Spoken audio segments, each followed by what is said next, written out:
background ye nayivanyeho, ni uko nguko nawe uzajya ubigenza ku ma video wafatiye ahantu habi. Ngiye kukwereka uburyo uzajya ukoraho background muri video igihe wafatiye video ahantu hatari heza udashaka, ukayitereka kuri background nziza ushaka.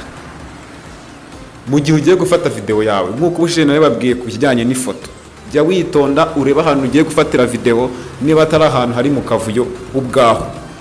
Ushobora gufatira video ahantu ubona kari vacuum kandi ukirinda kwegera urukuta cyane, mbese ahantu hari vide ubona ko nta kindi kintu nta bindi bintu byinshi biri inyuma yawe. Yego, mu buryo bwo gufata video jya witondera ko ahantu wafatiye video inyuma background isanzwe nubwo ari habi ariko ari ahantu hatari ibintu biri mu kajagari. Hanyuma ufungure inishuti, numara gufungura inishuti ukanda hanga uca n'ubundi ugiye gushyiramo video nshyashya, ubanze ukande aha handitse black, nushyiremo video ukande kuri black. Numara gukanda black rero ushyiremo kamva y'iyo video, wenda tuvuge ni video niya YouTube, nurangiza ushyiremo iminota ya video yawe imara.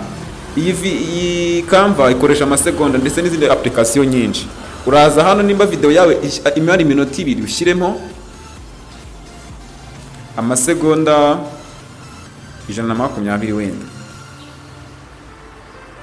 Okay, nurangiza ukanda handitse pipe, uba ufite ifoto ya background ushaka ko video yawe iza kubiriho.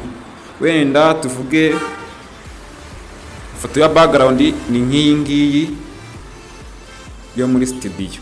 Iyi niyo foto nze nyiringanizemo neza ijyemo, uri kubibona.